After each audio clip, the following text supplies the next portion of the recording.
The price of oil is up, gas-guzzling cars are out, and a race for a fuel-free, practical electric car is on. It includes the usual suspects, Detroit, Japan, Germany. But here's a surprise.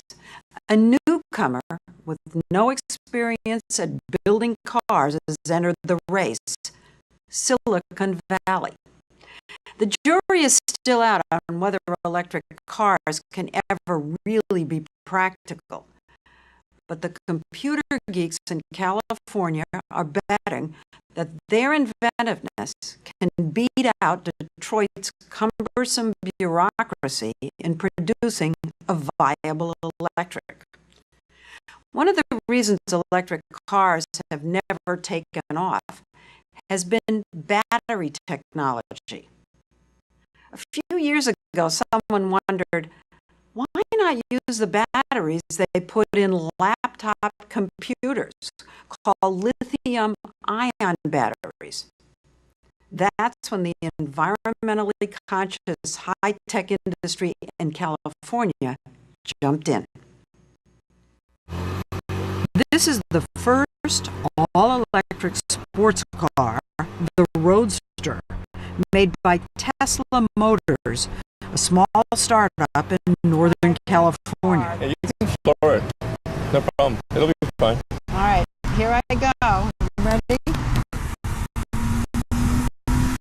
The chairman of Tesla, Elon Musk, says the Roadster can accelerate from 0 to 60 in 4 seconds. It's propelled by more than 6,000 finger-sized laptop batteries and not a single drop of oil. Silicon Valley's Elon Musk made his fortune by inventing PayPal, the online banking service. He launched Tesla 5 years ago with no experience at all in the car business. Now he has over 1,000 orders for the Roadster from people like George Clooney and Governor Schwarzenegger. They can afford it. This beautiful Roadster costs a fortune. $109,000. $109,000. It's a deal. It's a deal. And our car's twice the efficiency of a Prius. So a Prius is a gas-guzzling hog by comparison with our cars.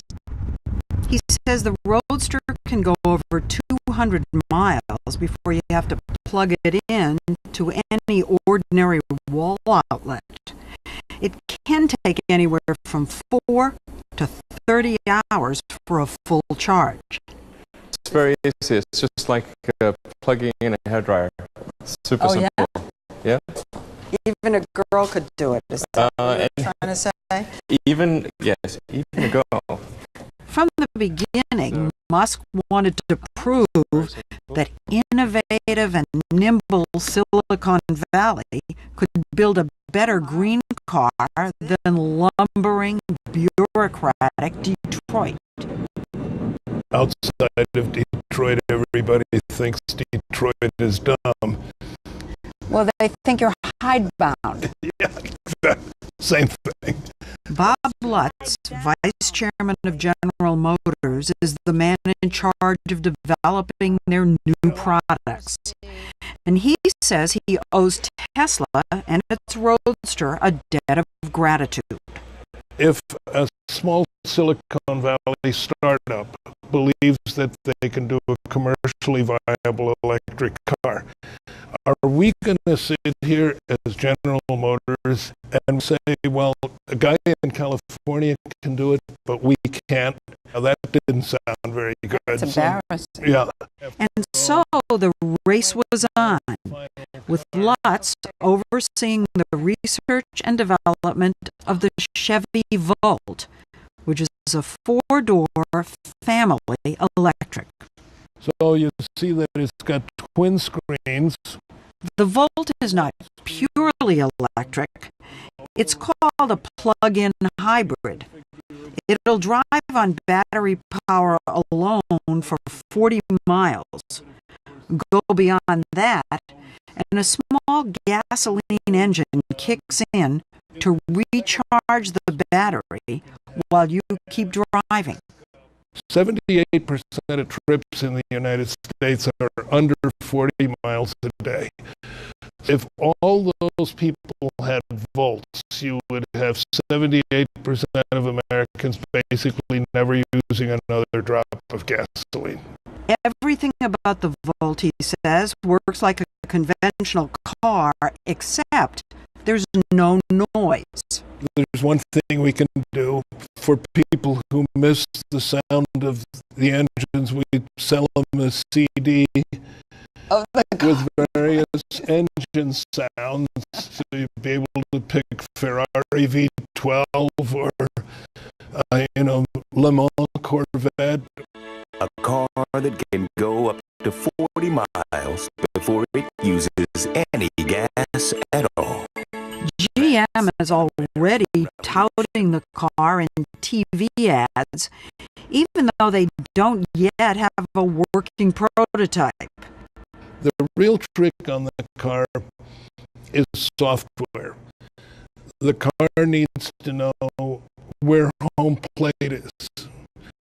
So if you, for some reason, have gone from work instead of directly home, you've gone shopping, and you're starting to run out of battery on the way home, the computer will tell the gas engine, look, he's 5 miles from home, only run for 3 minutes because he only needs enough to get home. What about safety?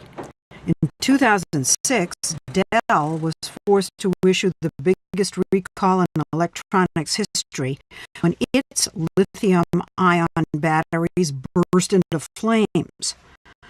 Lutz says GM has solved that problem with its batteries, but they need a lot more testing to check how durable and reliable they are in extreme weather and real road conditions.